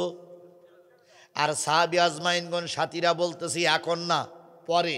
আল্লাহ বলতেছেন যদি তোমাদের ভিতরে মতনৈক্য সৃষ্টি হয়, একদল বলতেছে হাত কাটো, আর একদল বলতেছে কেটো না, এইভাবে যদি মতনৈক্য সৃষ্টি হয়, তাহলে তোমরা আল্লাহ এবং রাসূলের দিকে ফিরে যাও। যদি তোমরা মুমিন হয়ে থাকো, এটাই তোমাদের জন্য উত্তম। তাহলে যখন কোনো সমস্যা বাঁধবে, ফিরে যাব কোরআনের দিকে, হাদিসের দিকে। কিসের দিকে? কারণ এখনো নির্ভেজাল দুটো জিনিস আমাদের কাছে আছে, সেটা হচ্ছে কোরআন আর সহিহ হাদিস। আল্লাহ আমাদের কোরআন হাদিস মেনে চলার তৌফিক দান করুক। সকলে মিলে বলুন আমিন, আরো জোরে বলেন আমিন। তাহলে বিচার ফায়সালা হবে কি দিয়ে? কোরআন দিয়ে, হাদিস দিবে। এবার বলুন তো, আমাদের দেশে কোরআন হাদিসের বিচার ফায়সালা কি আছে? এই কথা বলেন, কথা বলেন নাটোরের মুসলমানেরা, আমার দেশে কোরআন হাদিসের বিচার ফয়সালা আছে? জোরে বলেন আছে? কোন জায়গায় নাই, একটা জায়গা তো নাই। এই জন্য সমাজে শান্তি ফিরিয়ে আনতে গেলে কোরআন হাদিসের ফয়সালা করা লাগবে। হযরত ওমরের জামানা, কার জামানা? আরো জোরে বলেন কার জামানা? বলুন তো, ওমরের জামানায় ইসলামের উপকার বেশি হয়েছে না কম হয়েছে? আবার ওমরের রাগ বেশি না কম? আরো জোরে বলেন বেশি না কম? বুঝে নিয়েন, রাগ বেশি থাকলে বিপদ, আবার রাগ কম হলে বিপদ। যদি বাংলাদেশ জামাত ইসলামী, বাংলাদেশ জাতীয়তাবাদী দল বিএনপি, এই দুইটা দল বেশি রাগান্বিত হতেন, দুইটা দলই ধ্বংস হয়ে যেত। কিন্তু বিপদে পড়ে তারা ধৈর্য ধারণ করেছে, পেতনির বাচ্চা পালিয়ে গেছে, বিএনপি আর জামাত এখন নেতৃত্ব দিয়ে বেড়াচ্ছে। খালেদা জিয়াকে ক্যান্টনমেন্টের বাড়িতে বের করেই দিল, দেয়নি? বের করে দিল। এরপরে তিনি যে বাসায় ছিল, সেই বাসায় কারেন্টের লাইনের কি কেটে দিল? তার কেটে দিল। আমি জিজ্ঞেস করি, শেখ হাসিনা, কারেন্ট কি তোমার বাবার? কারেন্টের আমরা বিল দেই না? তোমার কোন অধিকারে তুমি কারেন্টের বিল লাইন কেটে দিলে? তোমারও বিচার বাংলার জনগণ করবে। কথা বলে ঠিক না ঠিক? সবচেয়ে বড় ভুল হয়ে গেছে শেখ হাসিনার বিমানে ওঠা। এরে ওঠার আগে ধরতে হইতো। কি কথা বলেন, কথা বলেন, কথা বলেন? দুটো সাইডে মেরিয়ে দেওয়া লাগতো। কিন্তু আমরা যে বিরাট আল্লাহওয়ালা মানুষ, সুযোগ করে দিলাম। আর এখন ওখানে যাইয়ে ইঁদুরের গর্তের ভিতরে বসে বলতেছে আমি সীমান্তের পাশেই আছি, টুস করে ঢুকে পড়ব। কি তাই বলতেছে না? আর ঢুকতে পারবে না। কি কায়দায় জাতীয় সংসদে বসে বসে বলতো যে খালেদা জিয়ার আর ডাক্তার মোহাম্মদ ইউনূসের পদ্মা সেতু থেকে কি করতে হবে? টুস করে নদীতে ফেলাই দিতে হবে। এখন দেখো ম্যাডাম, সেই ইউনূস আর সেই খালেদা গোটা বাংলাদেশে নেতৃত্ব দিয়ে বেড়াচ্ছে, আর উনি ভারতের একটা ছোট্ট জায়গায়। কার খেলা? জোরে বলেন কার খেলা? হযরত ওমরের জামানায় ওমর রাগী মানুষ ছিলেন, কিন্তু ফয়সালাটা সবচেয়ে ভালো হয়েছে। ওমরের জামানায় দুইটা ছেলে একটা বুড়ো মানুষকে ডেকে একটা যুবক মানুষকে ধরে নিয়ে আসলো। ধরে এনে ওমরের কাছে বলতেছে, খলিফাতুল মুসলিমিন, এই লোকটা আমার বাবার মেরেছে, এই লোকটা আমার বাবাকে হত্যা করেছে, সুষ্ঠু বিচার করুন। আমি কিন্তু বিচারের পরেই কথা বলতেছি। কিসের পরে কথা হচ্ছে? ইনসাফপূর্ণ বিচারের পরেই কথা হচ্ছে। এবার হযরত ওমর লোকটারে ডেকে বললেন, ও আল্লাহর বান্দা, এই যে দুইটা ছেলে নালিশ করেছে, কথাটা ঠিক না বেঠিক? যে লোকটারে ধরে আনা হয়েছে উনিও মুসলমান, আর যারা ধরে নিয়ে আইছে তারাও মুসলমান। যে ব্যক্তি মারা গেছে উনিও মুসলমান, আর যিনি বিচার করতেছেন তিনিও মুসলমান। হযরত ওমর বললেন, তুমি কি এই লোকটারে মেরেছ? লোকটি চোখের পানি ফেলায় কাঁদতেছে আর বলতেছে, খলিফাতুল মুসলিমিন, আমি মিথ্যা কথা বলবো না, আমি শুধু এতটুকুই বলি, লোকটারে মারতে চাইনি কিন্তু মরেই গেছে। কিভাবে মারা গেল?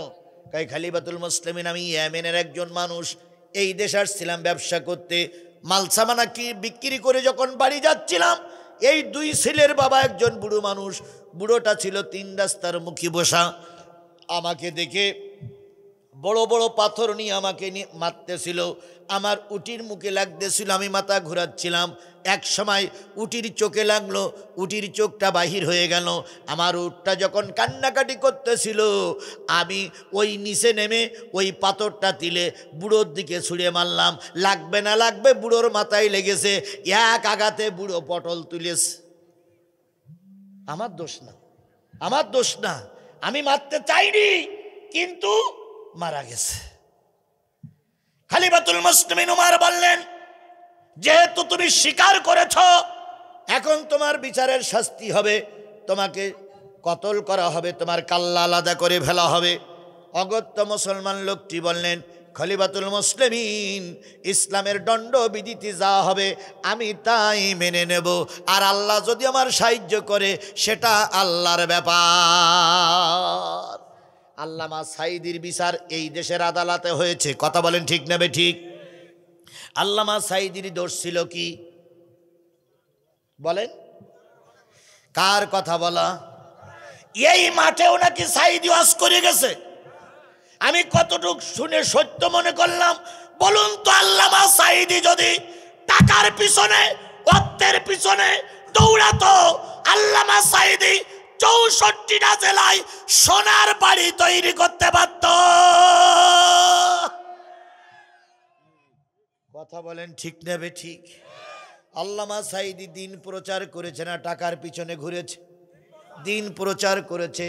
14 থেকে 1700 মুসলিম তার হাতে কালেমা পড়ে মুসলমান হয়েছে। এই আল্লামা সাঈদীর বিরুদ্ধে তৎকালীন স্বৈর শাসক, তৎকালীন জালেম সরকার, তৎকালীন নব্য যুগের ফেরাউনের বাচ্চা ফেরাউন মামলা দিল, আল্লামা সাঈদী ধর্ষক। আল্লামা সাঈদী জোর করে ধর্মান্তরিত করা মানুষ।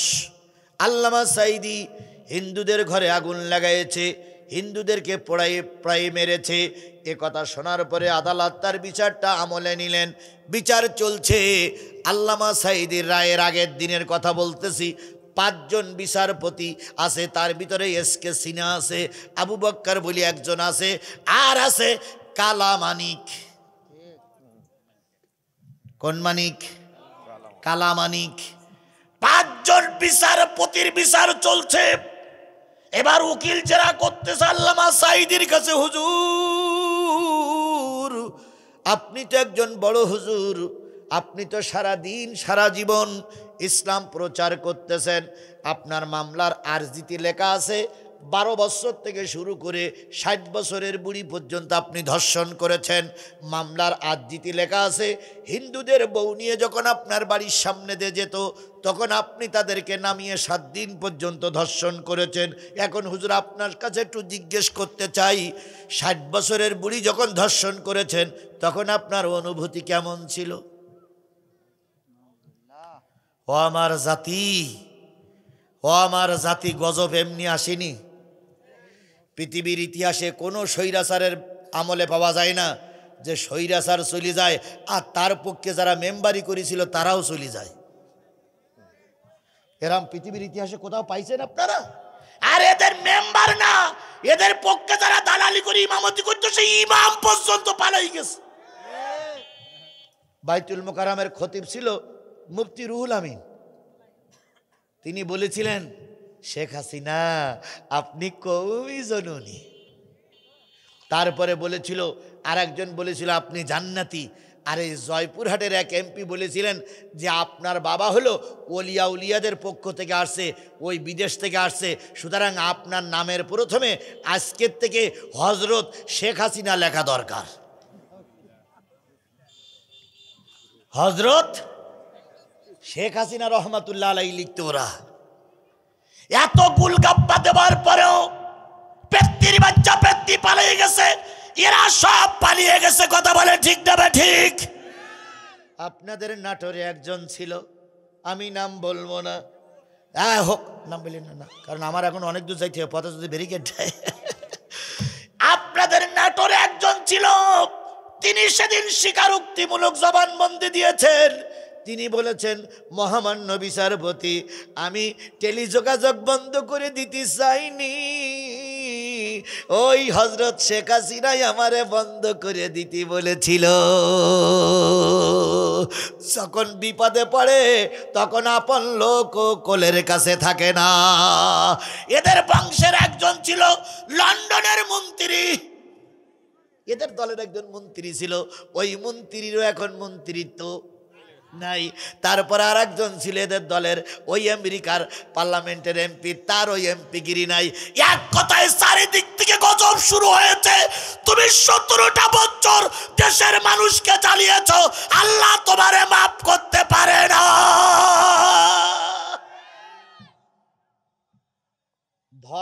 ধরে না, ধরলে আল্লাহ, ধরে না, ধরলে আল্লাহ ছাড়ে না। কয়জন বিচারপতি? তার ভিতরে কালামানিক আছে। সাইদির রায়টাই শোনার পরে আল্লামা সাইদি বাম হাত দিয়ে, ডাইন হাত দিয়ে কোরআন শরীফ আর বাম হাত দিয়ে পানির পটটা ধরে বিচারপতিদের উদ্দেশ্য চোখের পানি ফেলাই কাঁদতেছে আর বলতেছে, বিচারপতিরা আমার হাত পা বাঁধা, আমার মাহফিলে লক্ষ লক্ষ মানুষ আমার আলোচনা শুনেছে, কিন্তু এখন আপনারা হাত পা বেঁধে রেখেছেন, আমার কিছু বলার নেই। তবে একটা জিনিস মনে রেখেন, এই বিচার কিন্তু শেষ বিচার না, আর একটা আদালত আছে। সেই আদালতটা কার আদালত?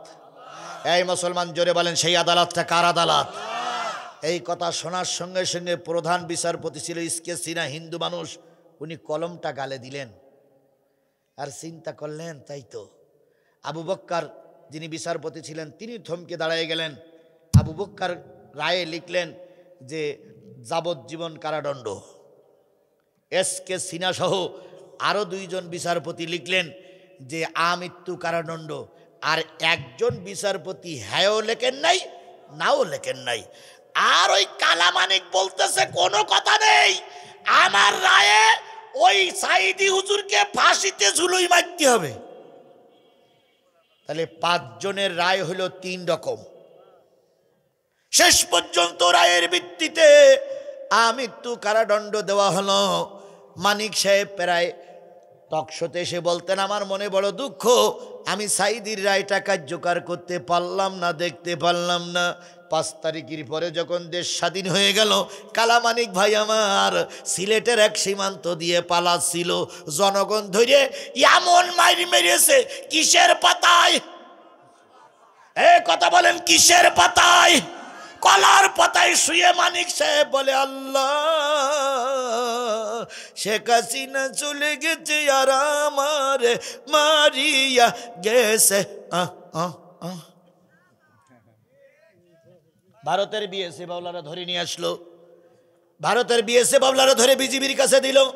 ইতিমধ্যে সিলেটের সীমান্ত এলাকায় সংবাদ পৌঁছিয়েছে কালামানিক ধরা পড়েছে। চারিদিক থেকে যা ছিল তাই নিয়ে এসে হাজিরি। কেউ জুতো ছুড়িয়ে মারে, কেউ পচা ডিম ছুড়িয়ে মারে, আর বিজেপিরা বলতেছে মারা গেলে তো বিপদ। কেউ লাথি মারে, কেউ চড় মারে। একজন কৃষক মাঠে কাজ করতেছিল, তার ছোট ছেলেটা বলতেছে যে বলতেছে, আব্বা কালামানিক ধরা পড়িস। কোন জায়গায়? কয় বিজেপি ক্যাম্পে। ও লোক জুতো পাই দেওয়ার সময় পায়নি, মালকাসা মেরিয়ে, মালকাসা বোঝেন তো, মালকাসা মেরিয়েছে দৌড়। এসে দেখে বিজেপিরা ধরে রেখেছে। ও দূরের থেকে 7-8 হাত দূরের থেকে জাম করে মেরিয়েছে জাগায় লাতি। এক লাতি মারার সাথে সাথে একটা বিসি আউট।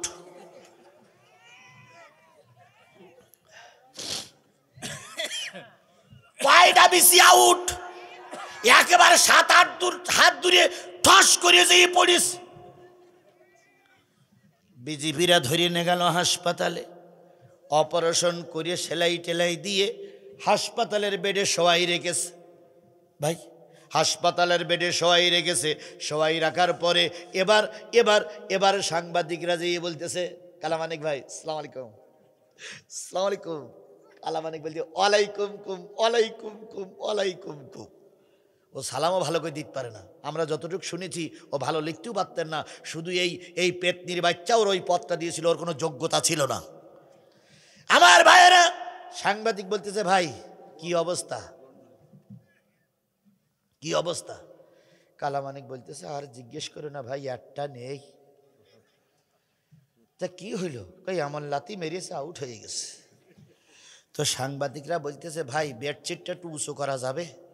তো বলতেছে কেন? কই আমরা একটু দেখবো যে ডাইনির পাশেরটা গেল না বাম পাশেরটা গেল।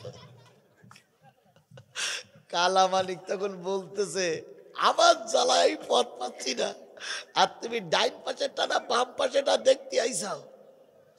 খেলাকার এ নাটোরের মুসলমানেরা বলুন খেলাকার? অনেক ক্ষমতা দেখাইছিল, এখন পালিয়ে বেড়াচ্ছাও কেন? যদি বৈধ মায়ের সন্তান হও, আমরা মাঠে আছি, তোমরাও মাঠে এসো, দেখি কার কে কোন মায়ের দুধ খেয়েছে আর কার বাহুতে কতটুক জোর। আসো মাঠে, খেলা হবে। কি হবে? জোরে বলেন কি হবে? ওরা পেলাই বলতেন খেলা হবে, খেলা হবে।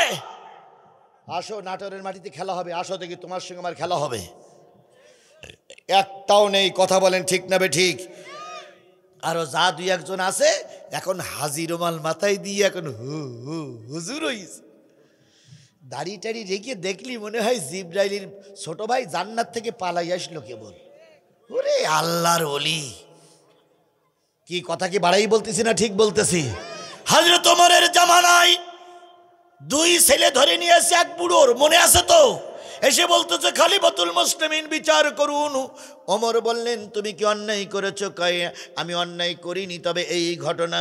হযরত ওমর বললেন তুমি যখন স্বীকার করেছো যে তুমি তোমার বাবাকে হত্যা করেছো, তোমাকে এখন কি বলে কতল করা হবে। কতলের দিনখান ঠিক হয়ে গেল। এবার হযরত ওমর ওই লোকটারে জেলখানায় ভরে দিলেন। জেলখানায় বসে লোকটা কাঁদতেছে, আল্লাহ একটা মানুষ কি জামিন ধরার মতন কেউ নেই, আদালতে আমার পক্ষে কথা বলার মতন কেউ নেই। হযরতে জাবের রাদিয়াল্লাহু তাআলা আনহু তিনি আসরের সালাত আদায় করে যাচ্ছিলেন। ওই লোকটার পায়ে দিয়ে যখন যায় তখন থমকে দাঁড়ায় গিয়ে বলতেছে ভাইরে কান্দো কেন, কান্দো কেন? ওই লোকটি সব খুলে বললেন, তা এখন তুমি কি চাও?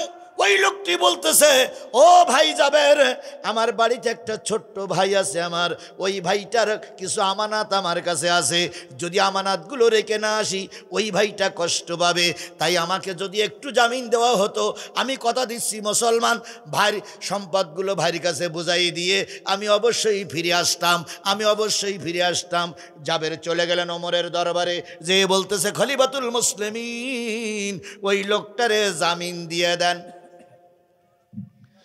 ওমর বলতেছে না, ওই লোকটার জামিন দেওয়া যাবে না, কারণ ওই লোকটা হলো হত্যাকারী। ওই লোকটা কি কারী?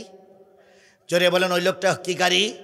আর কোরআনে বলা হয়েছে ওয়াকাতাবনা আলাইহিম ফিহা আন্না নাফসা বিন নাফসি, হত্যার বিনিময়ে হত্যা করতে হবে। ও লোকের এখন কতল করা হবে। হযরত জাবের রাদিয়াল্লাহু তাআলা বললেন ইয়া রাসূলুল্লাহ, হে খলিফাতুল মুসলিমিন ওমর, আমি ওই লোকটার জন্য জামিন। ওমর বললেন জাবের পাগলামি করো না, ওই লোকটা পাম্পট্টি দিয়ে মিথ্যা সত্য বলে বেরিয়ে যাবে, ও আর আসবে না। জাবের বললেন যদি না আসে তার জন্য আমি জামিন। ওমর বললেন ও আসবে না আমার ধারণা, কয়ে না আসে আমি জামিন।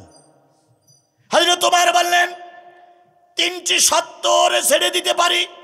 কি? এক নম্বর শর্ত, যারা মামলা দায়ের করেছে তারা যদি মাফ করে দেয়। দুই নম্বর, যদি ক্ষতিপূরণের টাকা দেয়। তিন নম্বর, যদি ফিরে না আসে তাহলে ওর কতলের বদলে আর একজনকে কতল করা হবে। তুমি জেনে নিও জাবের, তুমি যদি ফিরে না আসো ওই লোকটার বদলে তোমাকে কিন্তু ইসলামের দণ্ডবিধি ধারায় কতল করা হবে। হযরত জাবের রাদিয়াল্লাহু তাআলা বললেন, খলিফাতুল মুসলিমিন আমি রাজি, তবু চোখের পানি সহ্য করা যায় না, লোকটারে ছেড়ে দেন। হযরত জাবের জামিন হলেন, লোকটাকে ছেড়ে দেওয়া হলো। আর বলে দেওয়া হলো, আগামীকাল জোহরের সালাতের পরে তোমার কতল করা হবে, এর আগেই তুমি ফিরে এসো। লোকটা ওমরকে সালাম দিয়ে একটা ঘোড়া নিয়ে এলাকায় চলে গেলেন। ভাইটা ছোট ভাইটারে সব বুঝাই দিলেন, বুঝাই শুনেই বলতেছে, ভাই রে, আমি একটা হত্যা মামলার আসামি, ওমরের দরবারে আমার বিচারের রায় হয়ে গেছে, আমি দরবারে চলে যাচ্ছি, আমি ওখানে যেয়ে হত্যা হয়ে যাব। যদি তোর সঙ্গে আর কোনো দিন দেখা না হয় রে ভাই, তুই আমারে মাফ করে দিস, আমি তোরে মাফ করে দিলাম। তোর হক আমি আদায় করতে পারিনি, কিয়ামতের দিন আল্লাহর কাছে নবীজির কাছে নালিশ করিস না। এ কথা বলে যখন ভাই বেরিয়ে আসে, ছোট ভাইটা পিছনে লেগে বলতেছে, ভাই রে, তুই না আমার জন্য উপার্জন করতে গেছিলে, এখন তুই একা একা মরবি, আর আমি তো একা একা বেঁচে থাকবো না, তোর সঙ্গে আমিও যাব। এবার দুই ভাই চিন্তা ভাবনা করলেন ওমরের দরবারে যাব। হঠাৎ করে অনেক দূরের পথ, আসতে দেরি হয়ে যাচ্ছে। জোহরের সালাতের পর হযরত ওমর বিচারালয়ে বসলেন। আলীকে ডেকে বললেন, আলী, কালকে যে লোকটা ফিরে গেছিল, এই লোকটার খবর কি? কয় খলিফাতুল মুসলিমিন ফিরে আসেনি। জামিনকে জাবের, তো জাবেরকে তাহলে তো হত্যা করা লাগে। সাহাবী আজমাইনগণ বললেন, খলিফাতুল মুসলিমিন আসরের সালাত পর্যন্ত একটু দেরি করা যাক। হযরত ওমর বললেন, আজকে দিনের ভিতরে রায় কার্যকর করব বলেছি, আচ্ছা ঠিক আছে, আসরের সালাতের পরেই রায় কার্যকর করব। আসরের আজান হয়ে গেল, তখনও লোকটা ফিরে আসলেন না। হযরত ওমর সালাতের পরে দরবারে বসে গেছে। আলীরে বললেন, আলী, জাবের কোথায়? জাবের তখন মসজিদের একটা কোণায় বসে বসে মালিকের কাছে কাঁদতেছে, মালিক, একজন মুসলিমের জন্য আমি জামিন হয়েছিলাম, সেই মুসলিম ভাই হয়তো আসবে না, আজকেই হয়তো আমাকে কতল হতে হবে। ও মালিক, জীবনের ত্রুটিগুলো মাফ করে দিও। ওই কোণা থেকে রসুলকে ডেকে ডেকে বলতেছে, রসুল্লাহ, আল্লাহর নবী গো, যতটুকু সময় পেয়েছিলাম মুসলমানদের জন্য কাজ করেছি, আজকে আমার সময় শেষ, অল্পক্ষণের ভিতরে আপনার কাছে আসতেছি। ইতিমধ্যে আলী যেই বললেন, ও ভাই জাবের, হযরত ওমর তোমাকে সালাম দিয়েছে। হযরত জাবের রাদিয়াল্লাহু তাআলা আস্তে করে উঠে দাঁড়ালেন, মুখে উজ্জ্বল হাসি। আলী রাদিয়াল্লাহু তাআলা হাত কান ধরে নিয়ে যখন আসতেছেন, গোটা মুসলমানদের পাড়ার ভিতরে কান্নার রোল পড়ে গেছে। সবাই যে হাত ধরে, পায়ে ধরে, কেউ বা ওমরের গালে চুমা খায়, কেউ বা ওমরের গলা জড়াই ধরে বলে, খলিফাতুল মুসলিমিন, রাগী মানুষ বলে আপনি জাবেরের পরে এমন বৈষম্যমূলক আচরণ করবেন না, সে হয়তো আবেগের বসে জামিন হয়েছে, তাই বলে তাকে কতল করাটা ঠিক হবে না। ওমর বললেন, না না না, বিচারের রায়টা ঠিক মতন করা লাগবে। জাবেরকে সামনে আনা হলো, জাবেরের শেষ ইচ্ছা কি শোনা হলো। জাবেরের সবগুলো কথা বলার পরে হযরত ওমর রাদিয়াল্লাহু তাআলা বললেন, জাবেরকে কালো কাপড় দিয়ে ঢেকে দাও। জাবেরকে কালো কাপড় দিয়ে জমটুপি পরানো হলো। জল্লাদকে ডেকে বলা হলো, জল্লাদ, তরবারির ধার পরীক্ষা করো। জল্লাদ তরবারির ধার পরীক্ষা করলেন। এবার জাবেরকে কালো কাপড় মুড়ি দিয়ে ঢেকে রাখা হলো। জল্লাদকে আদেশ করা হলো।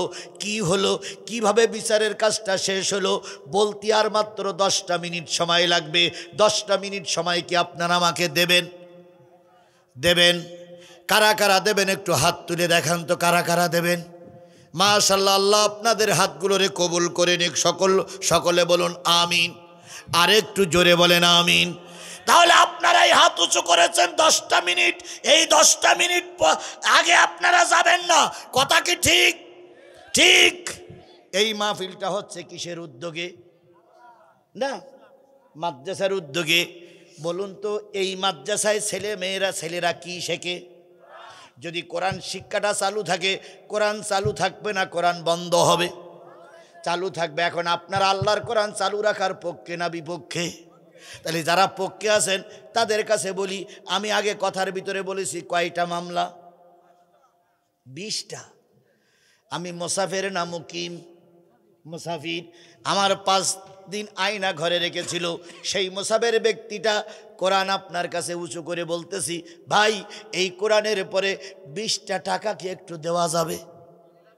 যাবে? 20 টাকা না থাকতো। আর জাবেরকে কালো কাপড় দিয়ে ঢেকে দিলেন, জমটুপি পরালেন। জাবেরের মনে কোনো ভয়ের চিহ্ন নাই, কারণ জাবের চিন্তা করতেছে মারা যাচ্ছে একজন মুসলমান ভাইয়ের জন্য। কি বলেন, কি বলেন? সে ধোঁকা দিতে পারে, কিন্তু আমি তো ধোঁকায় বিশ্বাস করি না, প্রতারণা করি না। এবার জাবেরকে নিয়ে হযরত আলী আরো 2 জন মানুষ 2 পাথরের মাঝখানে রেখে দিলেন। পাথরের মাঝখানে রেখে দেওয়ার পর জল্লাদ বিরাট আকারের তরবারি উঁচু করলেন। এমন একটা ফাঁক তৈরি করা আছে, ওখানে একটা কোপ দেবে। জল্লাদ কোপ দেওয়ার সাথে সাথে মাথা আলাদা হয়ে যাবে, বডি আলাদা হয়ে যাবে। ঠিক সেই সময় হযরত ওমরের ওই হলুদ রুমালটা ছেড়ে দেওয়ার অপেক্ষায় আছে। হযরত ওমর রুমালটা ধরে আছে, আর জল্লাদ ওমরের দিকে তাকায় আছে, তরবারি উঁচু করে দাঁড়ায় আছে। একবার রুমালটা ফেলাই দিলেই জল্লাদ কোপ দেবে, আর জাবের রাদিয়াল্লাহু তাআলা আনহুর মতন একজন জান্নাতি মানুষ দ্বিখণ্ডিত হয়ে যাবে। এবার সবার চোখে পানি, সবাই কাঁদতেছে। আল্লাহ, ভালো মানুষের শাস্তি এমনটি হয় এটা আমরা বিশ্বাস করি না। একজন মানুষের জন্য উপকার করতে যে কতই না কষ্টের শিকার হয়েছে হযরত জাবের। এক পর্যায়ে হযরত ওমর হলুদ রুমালটা ছেড়ে দেবে, 2 আঙুল উঁচু করবে। একজন ছুটে এসে বলতেছে, খলিফাতুল মুসলিমিন 2টা মিনিট দেরি করেন। আমি দেখলাম মরুভূমির বুক চিরে 2টা ঘোড়া ছুটে আসতেছে। আমার বিশ্বাস হত্যাকারী ওই 2 ঘোড়াওয়ালার ভিতরে একজন।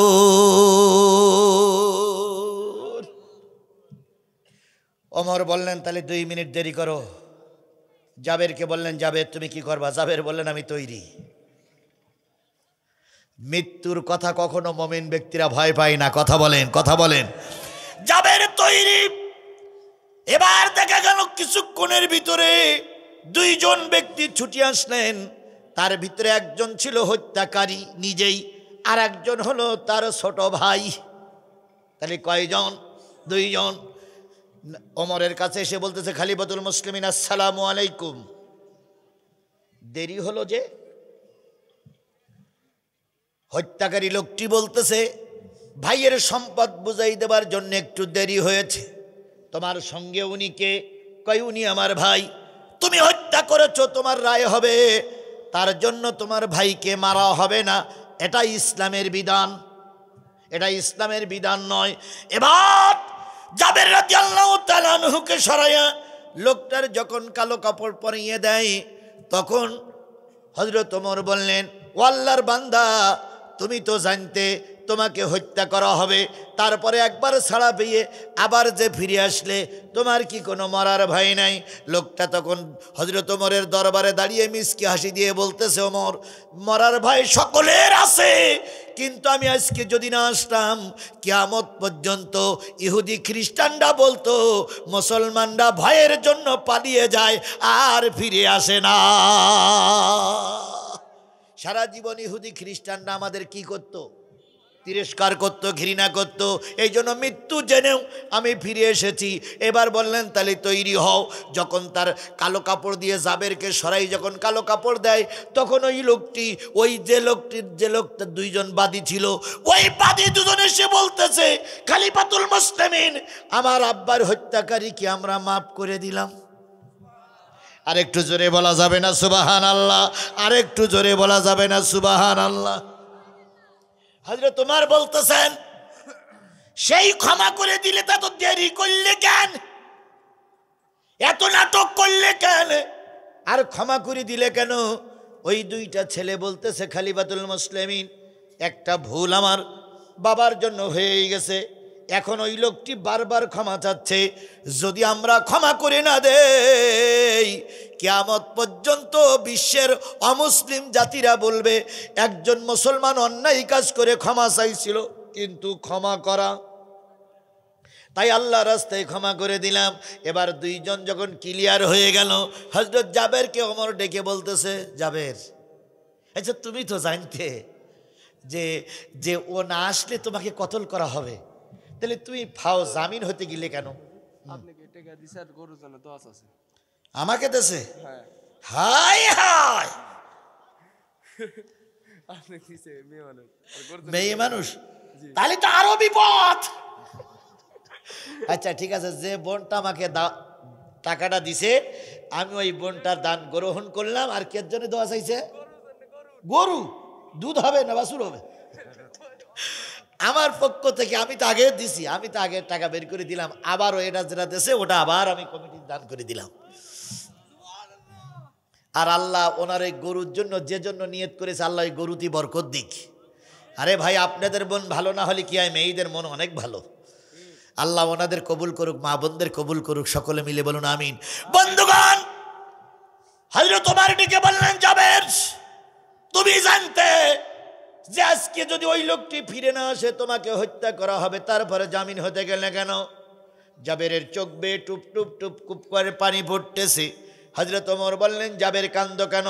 জাবের বললেন, খলিফাতুল মুসলিমিন এই জন্য কাঁদতেছি, যদি আমি জামিন না হতাম ইতিহাস হয়ে থাকতো একজন মুসলমান বিপদে পড়ে একজন মুসলমানের সাহায্য চেয়েছিল, কোনো মুসলমান তার সাহায্য করতে আসেনি। এই জন্য আমি জানি ওই লোকটা ফিরে না আসলে আমাকে হত্যা করা হবে, তবু মুসলমানের খাতিরে আমি তার জন্য জামিন ছিলাম। এটা যদি হয় মুসলমানের আদর্শ, তাহলে আমরা একে অপরের সাহায্য করার জন্য এগিয়ে আসতে পারি কি পারি না? জোরে বলেন, পারি কি পারি না? তবে উপকার যতটুক করেছি তার চাইতে বেশি এক ভাই আর এক ভাইয়ের ক্ষতি করেছি। যদি 15.5 বছরে ভাই ভাইয়ের বিরুদ্ধে মামলা না দিত, নলডাঙ্গা থানার পুলিশের কোনো ক্ষমতা হতো না এখান থেকে লোক ধরে নিয়ে যাওয়া। ভাই ভাইয়ের শত্রু, কথা বলেন ঠিক না বেঠিক? অথচ ইসলামে বলে ভাই ভাইয়ের বন্ধু। তাহলে আজকের কোরআন শিক্ষা দিল ভাই ভাইয়ের বন্ধু। আমরা কি ভাই ভাইয়ের বন্ধু হিসেবে থাকতে চাই? আর এ যদি থাকতে চাই তাহলে আমাদের কিসের ছায়াতলে থাকতে হবে? আরও জোরে বলেন, কিসের ছায়াতলে থাকতে হবে? তাহলে কোরআনের ছায়াতলে যদি থাকতে হয় মাদ্রাসার পক্ষে নজর দিতে হবে, 5 ওয়াক্ত সালাত ঠিক মতন আদায় করতে হবে, কোরআন হাদিস মেনে চলতে হবে। আল্লাহ আমাদের সবাইকে মেনে চলার তৌফিক দান করুক। বন্ধুগণ, অনেকক্ষণ ধরে কথা বললাম। যদি আল্লাহর রস্তে আমার কথায় যদি কেউ দুঃখ পেয়ে থাকেন, দুঃখ পাওয়ার কথা আমি বলিনি, তারপরেও যদি পেয়ে থাকেন নিশ্চয় আল্লাহর রাস্তা আমাকে ক্ষমা করবেন। মা বোনদের জন্য নসিহত হলো আপনারা 5 ওয়াক্ত নামাজ পড়বেন, শরিয়াত মেনে চলবেন, স্বামীর খেদমত করবেন। মা জেনে নিয়েন আপনার মতন ওই 1 বিঘে আপনার মতন মায়ের পেটের 1 বিঘে জায়গায় আমার মতন আজিজুল ইসলাম আমি ছিলাম, আপনার মতন একটা মায়ের পেটে আল্লামা সাইদি ছিল, আপনার মতন একটা মায়ের পেটে ডাক্তার মোহাম্মদ শফিকুর রহমান ছিল, আপনার মতন একটা মায়ের পেটে মামুনুল হক ছিল, আপনার মতন একটা মায়ের পেটে আজারি ছিল। আপনার যদি পেট ভালো হয় আপনার পেটে খান জাহান আলীর মতন ওলি জন্ম নেবে, আপনার মতন মায়ের পেটে শাহজালালের মতন ওলি জন্ম নেবে। এই জন্য আপনাদের পেট সংশোধন করুন, নিজের চরিত্র ভালো করুন, 8টা জান্নাত আপনাদের জন্য খোলা। সবাই মিলে বলুন আলহামদুলিল্লাহি রাব্বিল আলামিন। সূরা ফাতিহা ইখলাস শরীফ পড়ি সবাই। বিসমিল্লাহির রহমানির রহিম। আলহামদুলিল্লাহি রাব্বিল আলামিন আর রহমানির রহিম মালিক ইয়াউমিদ্দিন ইয়্যাকা না'বুদু ওয়া ইয়্যাকা নাস্তাঈন ইহদিনাস সিরাতাল মুস্তাকিম সিরাতাল লাযীনা আন'আমতা আলাইহিম